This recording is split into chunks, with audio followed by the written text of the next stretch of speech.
అందరికీ నమస్కారం అండి. జగన్మోహన్ గారు ప్రతి నెల 2-3 తేదీల్లో బెంగళూరు నుంచి వచ్చి తాడేపల్లిలో పెట్టే ప్రెస్ మీట్లో భాగంగా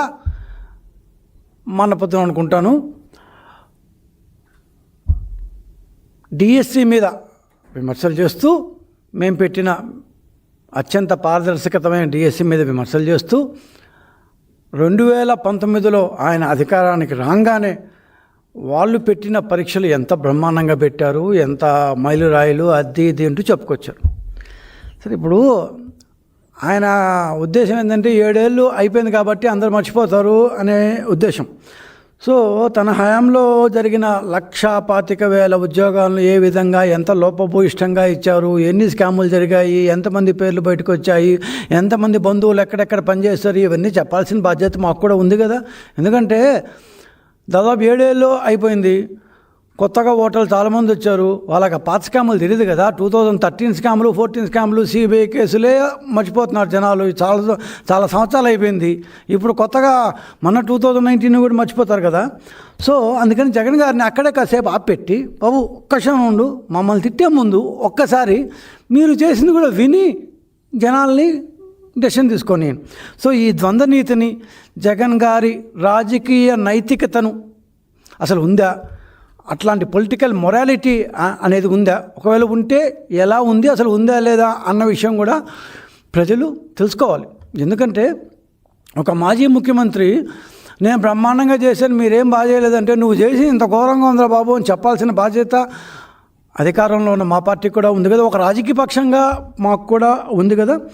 సో జగన్ గారు బేసిక్గా స్టార్ట్ చేసింది ఏమంటే, టీవీ ఏదో పెట్టి అది ఏదో చూడండి, ఫస్ట్ ర్యాంక్ వచ్చిన నవీన్ అనుకుంటా, ఎస్సీఆర్టీలో అవుట్సోర్సింగ్ ఎంప్లాయీగా పనిచేస్తున్నాడు, అతనికి ఫస్ట్ ర్యాంక్ వచ్చింది, అతనికి ఉద్యోగం ఇవ్వలేదు అని ఆయన చెప్పారు. కరెక్ట్ జగన్మోహన్ రెడ్డి గారు, మీరు నిజం చెప్పారు. ఆ నవీన్ అనే వ్యక్తికి మేము ఉద్యోగం ఇవ్వలేదు. ఎందుకు ఇవ్వలేదంటే, అతను ఎస్సీఆర్టీలో పనిచేస్తున్న విషయాన్ని దాచిపెట్టి మోసపూరితంగా నిబంధనలకు వ్యతిరేకంగా ఎగ్జామ్ రాసి ఎక్కడ ఏమి తెలుసుకున్నాడో మనకు తెలియదు, కానీ ఫస్ట్ ర్యాంక్ వచ్చింది. సరే, అతను తప్పు చేశాడా లేదా అనే విషయం పక్కన పెడితే, ఖచ్చితంగా పరీక్షల ముందు నేను పలానా చోటు పనిచేస్తున్నాను, ఎస్సీఆర్టీ లాంటి దీంట్లో పనిచేస్తే గవర్నమెంట్కి ఇన్ఫామ్ చేయాలి అన్న నిబంధనని బ్రహ్మాండంగా ఉల్లంఘించాడు. కాబట్టి అతనికి నవీన్ అనే అతనికి ఉద్యోగం ఇవ్వలేదు. మీరు చెప్పింది వాస్తవమే. కానీ పరీక్షా విభాగానికి సంబంధించిన మౌలిక సదుపాయాలు చూసుకునే ఒక ఇన్సైడర్ ఉద్యోగి అయిన నవీన్కి టాప్ ర్యాంకులు రాకూడదని, ఒకవేళ వస్తే అతనికి ఉద్యోగం ఎందుకు ఇవ్వలేదని జగన్మోహన్ రెడ్డి గారు గొంతు ఎంచుకుంటున్నారు. మేము దానికి కట్టుబడి ఉన్నాం కాబట్టి అతనికి ఉద్యోగం ఇవ్వలేదు. జగన్మోహన్ రెడ్డి గారు మెయిన్ క్వశ్చన్ ఏంటంటే, మీరు అదే నైతికతకి కట్టుబడి ఉన్నారా? 2019లో మీకు ఆ పొలిటికల్ మొరాలిటీ కాదు, కనీసం మీరు ఒక చీఫ్ మినిస్టర్గా అలాంటి నైతికతకి కట్టుబడి ఉన్నారా? ఎందుకు అడుగుతున్నామంటే, ఈ ధర్మాగ్రహం, ఈ యొక్క ఆగ్రహం, నేను దాదాపు 2.5 గంటల సేపు ఏదో మాట్లాడారు కదా, ఈ ఆగ్రహం 2019లో కాకులెత్తుకుపోయినాయా? మీ ప్రభుత్వం 2019 సెప్టెంబర్లో రిక్రూట్మెంట్ చేపట్టినప్పుడు ఇట్లాంటి నవీన్లు ఒకరు కాదు, మా దగ్గర ఒకరున్నారు, అతను కనిపెట్టాం, ఉద్యోగం ఇవ్వలేదు. ఇట్లాంటి నవీన్లు ఒకరు కాదు, దాదాపు మాకు లెక్క తెలిసి 20-25 మంది దాకా నవీన్లు బయటపడ్డారు. మీ అంతర్గత అనుచరులు, మీ కాంటాక్ట్ డేటా ఆపరేటర్లు, మీకు నచ్చిన సామాజిక వర్గానికి చెందిన వాళ్ళు, మీ ఊరి వాళ్ళు, మీ ప్రాంతం వాళ్ళు, మీ నాయకుల అనుచరులు, రకరకాలుగా మీరు ఏకంగా 1,25,000 ఉద్యోగాలతో మీ అనుచరుల కోసం ఒక ప్రభుత్వ నియామక సంక్షేమ పథకాన్ని మొదలుపెట్టారు. ఇది నేను చెప్పింది కాదు, అప్పట్లో మీకు చాలా దగ్గరగా ఉన్న నాయకుడు ఆయన చెప్పింది. ఆయన పేరు చెప్తా. సో మీరు ఈరోజు వచ్చి కూర్చొని పరీక్షల యొక్క మెరిటోక్రసీ, పరీక్ష రిక్రూట్మెంట్ యొక్క ప్రతిభను గురించి మీరు ఉపన్యాసాలు ఇవ్వడం అస్సలు బాలే. ఎందుకంటే మీ 2019 మచ్చలేనిదని మీరు అంత నమ్మకంగా చెప్తున్నారు కాబట్టి అసలు నిజాలు ఒక్కొక్క పాయింట్ వైజ్ చెప్పాల్సిన బాధ్యత మా మీద ఉంది. ఈ రాష్ట్ర ప్రజలు దయచేసి 2019 సెప్టెంబర్లో జగన్మోహన్ రెడ్డి గారు చేసిన అత్యంత లోపభూయిష్టమైన 1,25,000 ఉద్యోగాలను, సచివాలయ ఉద్యోగాలు ఎంత ఘోరంగా చేశారో పాయింట్ బై పాయింట్ చెప్తాను.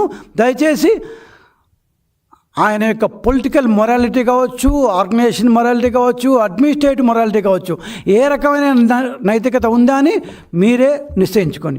మొట్టమొదటిగా జగన్మోహన్ రెడ్డి గారు అనితమ్మ, అనితారెడ్డి, హోమ్ మినిస్టర్ కాదండి, అనితమ్మ ఉరఫ్ అనితారెడ్డి, ఈ పేరు గుర్తుందా మీకు? బహుశా మీరు మర్చిపోయింటారేమో లేండి. ఏపీపీఎస్సీలో మీరు పెట్టిన దీంట్లో మీరు ఎగ్జామ్ పెట్టారు కదా 2019 సెప్టెంబర్లో. అత్యంత పోటీ ఉన్న కేటగిరీ పంచాయత్ సెక్రటరీ గ్రేడ్ 5 150 మార్కులు గాను 112.25 మార్కులు సాధించి స్టేట్ ఫస్ట్ ర్యాంకర్గా వచ్చింది. మంచిదే. ఒక మహిళ అందరికంటే ఎక్కువగా 150కి అత్యంత కష్టంగా ఉంది. అప్పుడు ఇది ఎగ్జామ్ పేపర్ చాలా కష్టంగా ఉందని చెప్పారు. అప్పుడు ఇవి యూపీఎస్సీ కంటే కష్టంగా ఇచ్చారు అంటూ అప్పట్లో విన్నాం. అంత కష్టతరమైన పేపర్ని అందరికంటే ఎక్కువగా 112.25 మార్కులు తెచ్చుకున్న అనితమ్మ గారిని మీరు మర్చిపోవడం ఎట్లా మర్చిపోతారు? లేని మీరు మర్చిపోరు. 112.25 ఏ కోచింగ్ సెంటర్ పోయిందో, ఎక్కడ చదువుకుందో, ఢిల్లీ పోయి ఏమైనా కోచింగ్ తీసుకుందో అని మేము కూడా అనుకున్నాం. బహుశా ఇంత బాగా చదివింది కదా ఈ అమ్మాయి, నిజంగా గ్రేటు, చాలా సంతోషించాను కూడా. ఒక మహిళగా అందరినీ ఓడించింది, సూపర్ అనుకున్నాం. కానీ ఆవిడ ఏపీపీఎస్సీలోనే ఉద్యోగం చేస్తున్నారు. ఏ సంస్థ అయితే ఎగ్జామ్ పెడుతోందో, ఏపీపీఎస్సీ ఎగ్జామ్ పెడుతుంటే ఆ సంస్థలోనే అప్పటికి 8 సంవత్సరాలుగా జూనియర్ అసిస్టెంట్ కమ్ ఎగ్జామ్ సెక్షన్లో కంప్యూటర్ టైపిస్ట్గా 8 సంవత్సరాలుగా పనిచేస్తారు. ఏం మాట్లాడతారయ్యా మీరు? అసలు మాట్లాడే ముందు ఆలోచించుకోరా? గత 15 రోజులు మేము కూడా ఎందుకు ఇన్ని రోజులు పెట్టలేదు, ఒక 15 రోజులతో అది ఇవాళ చేస్తాను, ఎందుకు ఆ పాత వాళ్ళు మహిళల్ని వాళ్ళ పేర్లు తేవడం ఎందుకు? ఏదో జరిగిపోయింది, అప్పుడు ఏదో చేసుకున్నారులే, పాప ఇన్ని రోజుల నుంచి ఉద్యోగం చేసుకున్న వాళ్ళ పేర్లు తేవడం ఎందుకు? మేము కూడా నిజంగా చెప్పాలంటే చాలా నైతికతతో బాగుండదు, వదిలేద్దాము అని అంటే మీరు తెగరెచ్చిపోతున్నారు. అనితమ్మ ఒక్కరే కాదు, విజయవాడలో ఏపీపీఎస్సీ ఆఫీస్లోనే అప్పటికి 8 ఏళ్ళుగా యాక్టివ్ అవుట్సోర్సింగ్ జూనియర్ కంప్యూటర్ అసిస్టెంట్గా ఆమె పనిచేస్తుంటే ఫీల్డ్ వెరిఫికేషన్లో తెలియంది. మీరు ఏమైనా చేశారా? ఏమీ చేయలేదు. ఫస్ట్ ర్యాంక్ అని చెప్పి పొలమాలేసి ఆమె చేత ఒక ప్రెస్ మీట్ కూడా పెట్టించి ఆమెకి ఉద్యోగం ఇచ్చారు. మేము ఇప్పుడు ఉద్యోగం ఇవ్వకపోతే ఎంత కోపం వచ్చింది మీకు? ఏపీపీఎస్సీలోనే 8 సంవత్సరాలుగా పనిచేస్తున్న అనితమ్మకు ఉద్యోగం ఇస్తే మేమేమనాలి? పోనీ మేం కాదు, పత్రికలు, నిరుద్యోగులు రాష్ట్రం అంతా కోడే కూర్చుంది. మీరు ఏమన్నా చేశారా? ఏమీ చేయలేదు. ఆమెకి ఉద్యోగం ఇచ్చారు, మేము ఉద్యోగం ఇవ్వలేదు. ఇట్టాను పనిచేసిన వాడికి. సదరు అభ్యర్థినంట కంప్యూటర్ సెక్షన్లో ఉండటం వల్ల పరీక్షకు ముందే రహస్య ప్రశ్నపత్రాలను హ్యాండిల్ చేయడానికి, ఫార్మాట్ చేయడానికి, అంటే మొత్తం మార్చేయడానికి లేదా టైప్ చేయడానికి ఆమెకు పూర్తి ఆయాచిత యాక్సెస్, పూర్తి ఫ్రీ యాక్సెస్ ఉంది అని అప్పట్లో అభ్యర్థులు, పత్రికలు, ఆంధ్రజ్యోతి, ఈనాడు మొదలుకొని, ఇంగ్లీష్ పేపర్లు మొదలుకొని, మీకు అప్పుడు ఒకటి ఉంది, ఇది ఎల్లో మీడియా అంటూ ఈ పేపర్లు ఒక్కచాటుగా మొత్తం ఉచ్చులో పడేస్తారు. ఏమంటే ఎల్లో మీడియా మారుతారులబ్బా అనేసి. సో పత్రికల్ని పక్కన పెట్టేశారు. ఆ ఉద్యోగం రాని వాళ్ళు 100 మారుతారు అంటూ ఉద్యోగం రాని వాళ్ళు తీశారు.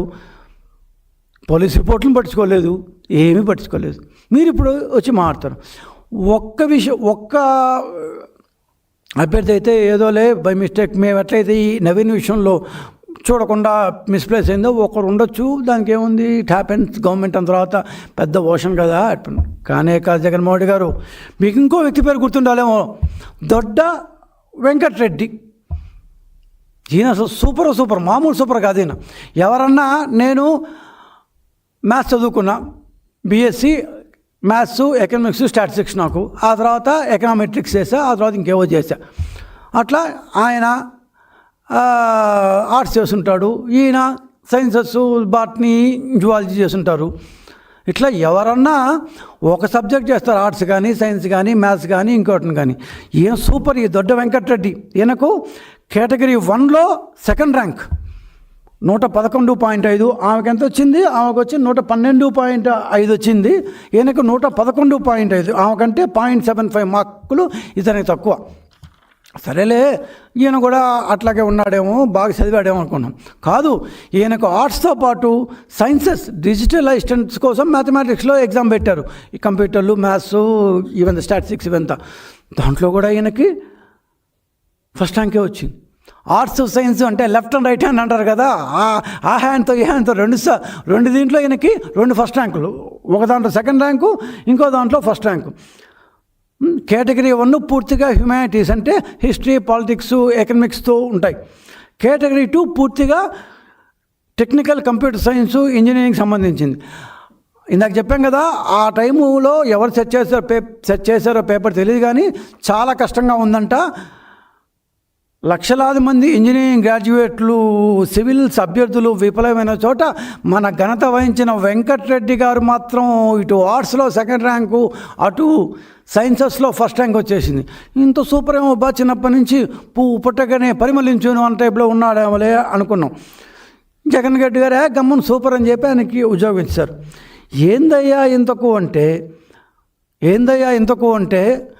ఈ దొడ్డ వెంకటరెడ్డి అనే వ్యక్తి ఏపీపీఎస్సీలో, మళ్ళీ ఏపీపీఎస్సీ ఎగ్జామ్లు పెట్టేది వాళ్ళే, ఎగ్జామ్లో ఉండేది వాళ్ళే, ఎగ్జామ్లు రాసేది వాళ్ళే. మీరు మా గురించి మాట్లాడతారు. ఏపీపీఎస్సీలో అత్యంత రహస్యమైన డేటా విభాగానికి పర్యవేక్షకుడుగా పనిచేస్తున్న మల్లికార్జున్ రెడ్డి గారికి సాక్షాత్తు తమ్ముడు.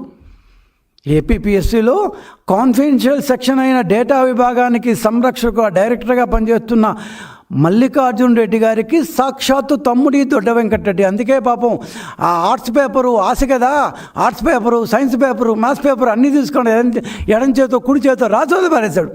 ఒక దాంట్లో పాపం 0.75తో ఫస్ట్ ర్యాంక్ పోయింది. మన అనితమ్మ గారు ఇంకొంచెం ఎక్కువ గుర్తుపెట్టినట్టున్నారు. మన వెంకటరెడ్డి గారు పెద్దగా ఒక క్వశ్చన్ ఏమైనా గుర్తుపెట్టుకోలేదేమో. 0.75 ర్యాంకు పాపం ఆర్ట్స్ విభాగంలో తక్కువ వచ్చింది. సైన్స్ మాత్రం సూపర్ లాగిచ్చేసాడు. ఆర్ట్స్ సైన్స్లో వచ్చింది. సరే, జగన్ గారు పట్టించుకున్నారా? ఈరోజు తెగ మాట్లాడుతున్నారు కూర్చొని. ఆయనతో పాటు మాట్లాడిన వైసీపీ వాళ్ళందరినీ అడుగుతున్నాను, ఒక్కసారన్నా 5 సంవత్సరాల క్రితం మన అధికారంలో ఇప్పుడు ఏం చేశాను రా బాబు చూసుకున్నాడయ్యా? మీకు బుర్రలు పనిచేయవా ఏంటి? బ్రహ్మాండం చేస్తాయి. దొంగ పనులు మీకే బాగా తెలుసు, ఇంకెవరికి తెలీదు. మీకేం తెలిసిన వాళ్ళు ఎవరు లేరు. గంజివరపు లోవరాజు ఒకటి కాదు, లిస్టు చాలా ఉంది. ఏమో ఒకటి ఉన్నారండి, కానీ కాదు. గంజివరపు లోవరాజు కోస్తా తీర ప్రాంత టెస్టింగ్ సెంటర్ నుంచి వచ్చిన అనుమానాస్పద మార్కుల కష్టంలో ఈయన కేటగిరీలో సెకండ్ ర్యాంకు, వెంకటరెడ్డితో సమానంగా 111.5. పోనీ ఈయన పాత హిస్టరీ చూస్తే ఈయన ఏమన్నా ఇంతకుముందు ఏమన్నా వచ్చాను సార్ కానీ సీన్ లేదు. ఫస్ట్ టైం బ్రహ్మాండంగా సెకండ్ ర్యాంక్ కొట్టేశాడు. సరేలే, ఈ ముగ్గురే కదా, ఇంకెవరు లేరేమో, ఈ ముగ్గురే అదోలు పెద్ద చోట ఉంటారు, బ్లాక్ షీప్ ఉంటారులే పెద్ద చోట అనుకుంటే వినోద్ కుమార్, ఇంక వరుసగానే పేరు చదువుతా. వినోద్ కుమార్ ఖచ్చితంగా వీళ్ళందరూ ఉద్యోగాల్లోనే ఉంటారు. ఇన్ని రోజులు ఎందుకు పెట్టలేదంటే పాపం ఉద్యోగాలు చేసుకుంటున్నారు కదా, వాళ్ళ బతుకులు నాశనం చేయడం ఎందుకు, బయటపెట్టడం ఎందుకు అని 7 సంవత్సరాల హిస్టరీ బయటపెట్టే ఎందుకంటే మీ పార్టీ దగ్గర రెచ్చిపోతుంది బాబులు. ఏం చేయమంటారు చెప్పండి? వినోద్ కుమార్ ఎక్కడో ఉండే ఉంటావు నువ్వు ఉద్యోగంలో. ఎస్ శ్రీనివాసులు, బి తిరుపాల్ రెడ్డి, మహేశ్వర్ రెడ్డి, కే, ఇంకా వరుసగా లిస్ట్ ఇవ్వమంటావా? వీళ్ళు ఏమి చెప్పినా, ఏ పత్రికలు చెప్పినా, నిరుద్యోగులు చెప్పినా, ధర్నాలు చెప్పినా, రాజకీయ పార్టీలు చెప్పినా జగన్మోహన్ రెడ్డి గారు సెప్టెంబర్ 2019లో పట్టించుకోలేదు. సచివాలయాల్లో అందరికీ ఉద్యోగం ఇచ్చారు. ఏపీపీఎస్సీ ఇన్సైడర్ మల్లికార్జున్ రెడ్డి, ఇందా చెప్పాం కదా, ఆ ఇన్సైడర్ ట్రేడింగ్ అని ఉంటాడే, ఆయనకి ఇన్సైడర్ ట్రేడింగ్ బ్రహ్మాండంగా తెలుసు. అందుకే మాకు అటువంటి పదాలు కూడా తెలుస్తావు. సో ఇన్సైడర్ మల్లికార్జున రెడ్డికి సంబంధించిన తోడికోడళ్ళు, బంధువులు మరియు వారి సొంత ఊరివాసులు, రాయలసీమలో ఏదో ప్రాంతం వాళ్ళది, ఆ సొంత ఊరివాసులు కొందరు అత్యంత కఠినమైన ఈ పరీక్షలో, ఎందుకు కఠినమైనదంటే చెప్తా దాన్ని కూడా, ఏకరీతిగా 111 మార్కులు సాధించి రాష్ట్రంలోనే నెంబర్ 1 స్థానంలో స్థానిక టాప్ సెలక్షన్ జోన్లో కూర్చున్నట్లు అందరూ చెప్పాము, చార్ట్లు విడుదల చేశారు. జగన్మోహన్ రెడ్డి పట్టించుకున్నాడా? సచివాలయంలో ఉద్యోగులు ఇచ్చారు. సరే, 2019లో ఇందాక చెప్పేట్టు అత్యంత కఠినంగా ఉంది ఎగ్జామ్ అని చెప్పాం కదా. యూపీఎస్సీ సివిల్స్ కంటే కఠినంగా ఇచ్చారంట. వాళ్ళు అక్కడ సచివాలయాల్లో అంత పెద్ద ఎత్తున ఏం చేస్తారు. దానివల్ల ఏమైందంటే లక్షలాది మంది, 1,25,00,000 ఉద్యోగాలకు కదా పెట్టింది. చాలామంది అప్లై చేశారు. జస్ట్ గ్రాడ్యుయేటే కదా, చాలామంది అప్లై చేశారు. కనీస అర్హత మార్కులు కూడా చాలామంది అర్హత సాధించలేదు. అంటే జనరల్ వాళ్ళకి 40%, బీసీకి అయితే 35%, ఎస్సీ ఎస్టీకి అయితే 30%, 30%, 35%, 40% మార్కులు కూడా లక్షలాది మంది అభ్యర్థులు అర్హత కూడా సాధించని ఈ పరీక్షల్లో ఇప్పుడు నేను చెప్పిన వాళ్ళ పేర్లు, ఇంకొంతమంది పేర్లు, వీళ్ళందరూ ఏపీపీఎస్సీలో ఉన్న ఉద్యోగాలు చేసేవాళ్ళు, ఉద్యోగాలు చేసిన వాళ్ళ తమ్ముళ్ళు, వాళ్ళ తోడికోడళ్ళు, వీళ్ళందరూ హ్యాపీగా పేపర్లను ముందే తీసిపెట్టుకొని ఉద్యోగాలు కొట్టేశారు. ఇది మనకొక్కరికే కాదు, జగన్మోహన్ రెడ్డి ఒక్కరికే కాదు, అప్పటి పంచాయతీరాజ్ శాఖ మంత్రి పెద్దిరెడ్డి గారికి, అప్పటి నాయకులకు, వీళ్ళందరికీ తెలుసు. ఎవరేం మాట్లాడాల, సచివాలయాల్లో ఉద్యోగులు ఇచ్చారు. తీవ్రంగా నష్టపోయిన కేటగిరీలు అంటూ ఉన్నాయి. ప్రత్యేక ఇంజనీరింగ్ మరియు అగ్రికల్చర్ పోస్టుల్లో చాలా కష్టం ఉంది ఎగ్జామ్ కాబట్టి డిజిటల్ అసిస్టెంట్లు, యానిమల్ హస్బెండరీ అసిస్టెంట్లు, విలేజ్ హార్టికల్చర్ అసిస్టెంట్లు మరియు విలేజ్ అగ్రికల్చర్ అసిస్టెంట్లు, ఈ ఏవేవి ఇంకొకసారి పేర్లు చదువుతాను సార్. డిజిటల్ అసిస్టెంట్లు, animal husbandry, village horticulture and village agriculture అసిస్టెంట్లు, వీళ్ళందరూ అత్యంత దారుణంగా దెబ్బతిన్నారు. 70 నుంచి 80% వరకు ఓపెన్ సీట్లలో స్థానికంగా అర్హత సాధించిన అభ్యర్థులే లేరు. అయినా జగన్మోహన్ పట్టించుకున్నారా? ఏం పట్టించుకోలే. 30,000 ఖాళీలు ఉండిపోయినాయి. ఎందుకంటే క్వాలిఫైయే కాలేదు.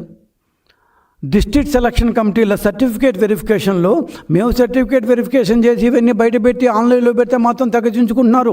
ఆ రోజు మీరు సర్టిఫికేట్ వెరిఫికేషన్ చేసి 30,000 ఉద్యోగాలు అర్హత కూడా సాధించకుండా ఉండిపోయాయి అని స్పష్టంగా చెప్పిన మాట వాస్తవమా కాదా?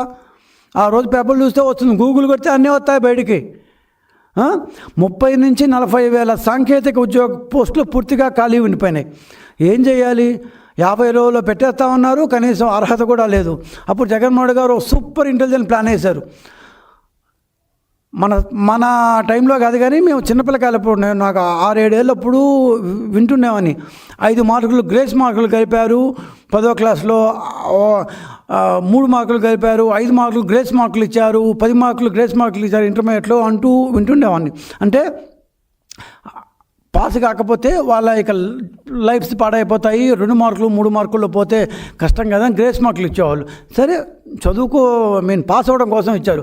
జగన్మోహన్ గారు ఏం చేశారు తెలుసా? ఉద్యోగాల కోసం 15 గ్రేస్ మార్కులు ఇచ్చారు ఫ్రీగా. మందేం పోయా, అధికారం ఇచ్చేసాము, మనకు వచ్చేసింది ఒక ఛాన్స్ అన్నాము, అధికారం వచ్చేసింది. 15 గ్రేస్ మార్కులు ఇచ్చారు జగన్మోహన్ గారు. ఆయన సొమ్ము, వాళ్ళ తాత సొమ్ము, ఇంట్లో సొమ్ము.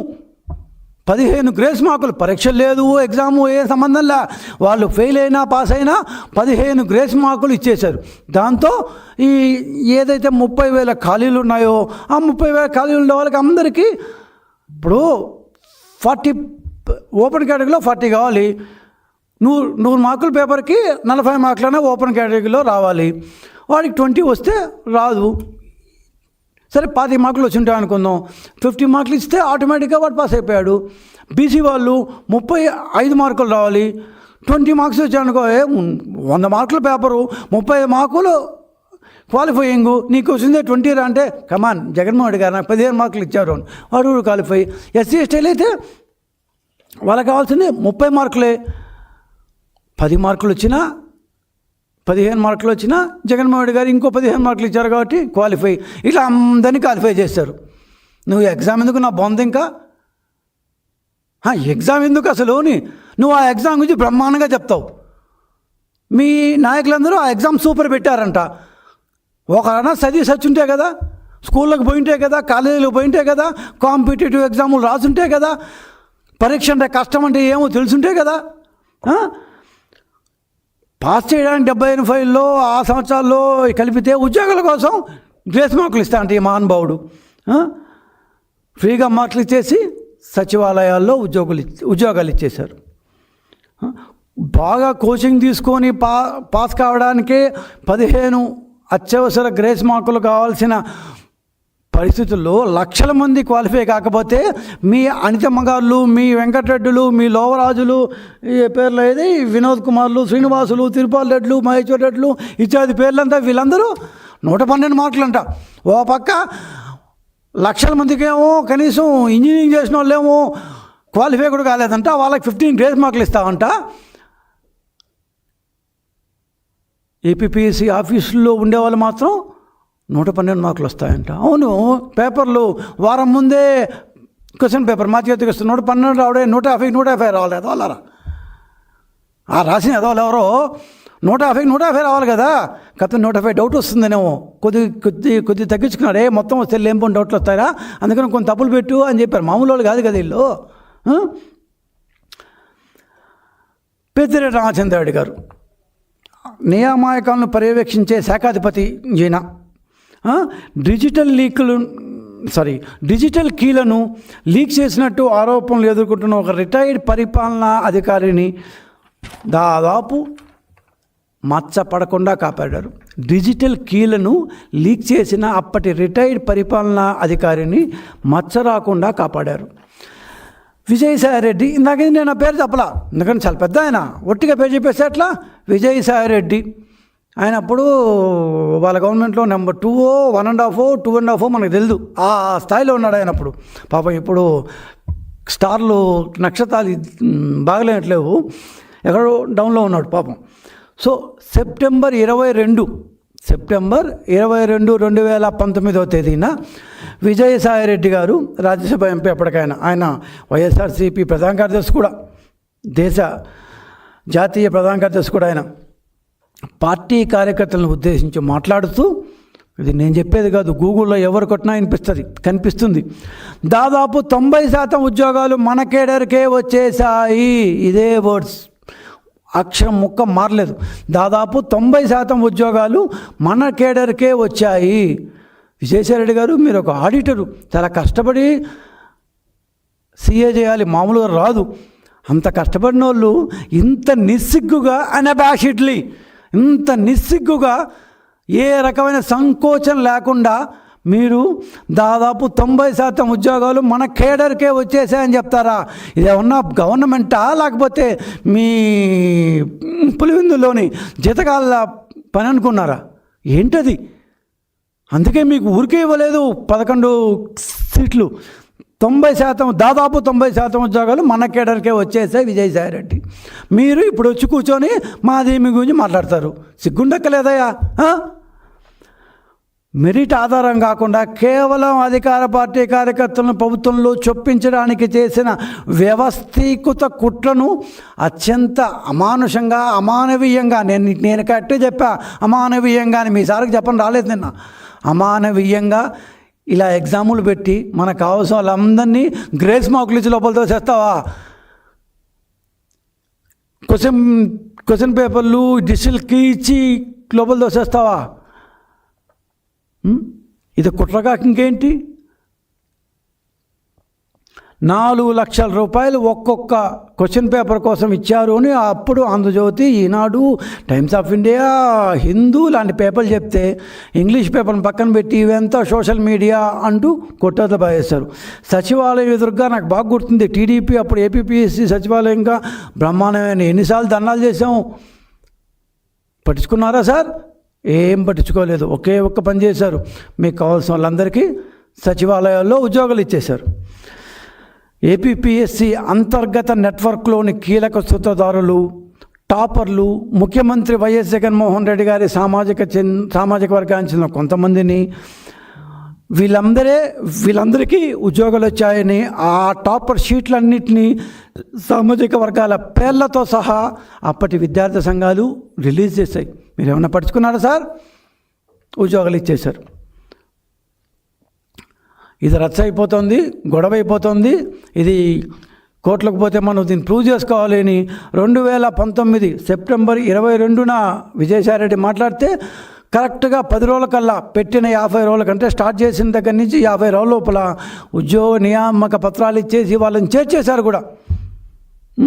ఈరోజుకి కూడా అప్పుడు నువ్వు ఆ తర్వాత 5 సంవత్సరాలలో నిజంగా మీ కనుక ఒక గవర్నమెంట్లో నైతికతతో కూడిన పరిపాలన చేయాలనే సదుద్దేశం ఏమాత్రం ఉన్నా కూడా ఏపీపీఎస్సీ స్కానింగ్ సర్వర్లపై ఎలాంటి స్వతంత్ర ఫోరెన్సిక్ ఆడిట్ జరపలేదు. ఎందుకు జరపలేదు? ఏపీపీఎస్సీ స్కానింగ్ సర్వర్లపై ఎలాంటి స్వతంత్ర ఫోరెన్సిక్ ఆడిట్ ఎందుకు జరపలేదు? కాంటాక్ట్ ఆపరేటర్ల కంప్యూటర్ల ఐపీ లాగిన్ డేటా లాగులపై ఎలాంటి దర్యాప్తులు ఎందుకు జరపలేదు? ఓఎంఆర్ మిషన్ లాగులను స్వతంత్రంగా వెరిఫై చేయకుండా నువ్వేదో క్వశ్చన్లు వేసావు కదా, మేము అంతకంటే గౌరవమైన క్వశ్చన్లు ఎత్తున్నాం. ఇంకోసారి చదివింపమంటే వినిపిస్తా. ఏపీపీఎస్సీ స్కానింగ్ సర్వర్లపై ఎలాంటి స్వతంత్ర ఫోరెన్సిక్ ఆడిట్ ఎందుకు జరపలేదు జగన్మోహన్ రెడ్డి గారు? Question number 1. క్వశ్చన్ నెంబర్ 2 ఏంటంటే కాంటాక్ట్ ఆపరేటర్ల కంప్యూటర్ ఐపీ లాగిన్ డేటా లాగులపై ఎలాంటి దర్యాప్తు ఎందుకు జరపలేదు?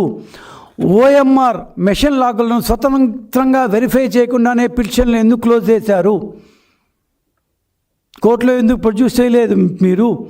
అంటే ఈ కాంట్రాక్ట్ టాపర్ల నెట్వర్క్ను మీరు చట్టపరంగా శిక్షించడానికి వీలు లేకుండా మసిపూసి మారేడుగా చేసేసి హష్ బుష్ సాంబార్ బుడ్డిని చిన్నప్పుడు అనుకునే వాళ్ళు ఆ టైప్లో తాళం వేసి పక్క జరిపేశారు.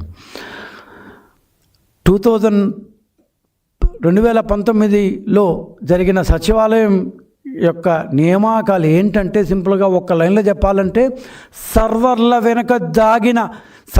వెనక సాగిన అంతర్గత సర్దుబాట్లే మీ సచివాలయం యొక్క రిక్రూట్మెంట్. సర్వర్ల వెనుక సాగిన అంతర్గత సర్దుబాట్లు, అనుచరుల నెట్వర్క్ కోసం మీరు నడిపిన ఒక రాజకీయ సంక్షేమ పథకమే మీ 2019 1,25,000 దాదాపుగా ఖచ్చితంగా దాంట్లో బాగా రాసిన వాళ్ళు ఉంటారు. నేను ఖచ్చితంగా కాదని బాగా రాసిన వాళ్ళని అభినందిద్దాం, రాయని వాళ్ళని దునుమాడుదాం అనే ఎప్పుడు సామెతం ఉంది.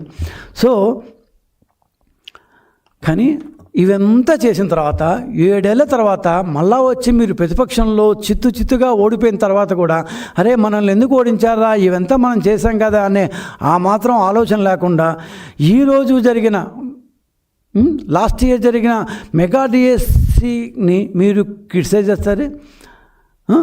జాతీయ స్థాయిలో ఇదెవరో మన ఏపీపీఎస్ లోపల ఉండేవాళ్ళు, మన పెద్దిరెడ్డి రామచంద్రారెడ్డి గారి రిటైర్డు పరిపాలన అధికారం ఆ లోపల ఉంటే టైపిస్టు అనితమ్మో కాదు. This has been conducted by TCS iON. మీ కంప్యూటర్ గురించి, నా కంప్యూటర్ ఫీల్డ్ గురించి, సాఫ్ట్వేర్ ఫీల్డ్ గురించి ఐడియా లేకపోతే try to find out. This exam has been conducted by TCS iON, computer ఆధారిత పరీక్షా వేదిక, సిబిటి అంటారు. 42,000 ప్రశ్నలతో కూడిన పూర్తి ర్యాండమైజ్డ్ క్వశ్చన్ బ్యాంక్ అంటారు. అంటే 42,000 ఎన్ని పర్మిటేషన్లు కాంబినేషన్లు వస్తాయో, ఒకరికి వచ్చిన క్వశ్చన్ పేపర్ ఇంకోటికి రాదు. డేటా ప్యాకెట్స్ అంటారు. ఒకసారి ఈ ప్యాకెట్ వస్తుందంటే దాంట్లో ఇంకా ఏ రకమైన పెన్ డ్రైవ్లు పెట్టడానికి లేదు. మీ ఫేషియల్ ఐడి ఉంటేనే వస్తుంది, దాని మ్యాచ్ అయితేనే వస్తుంది.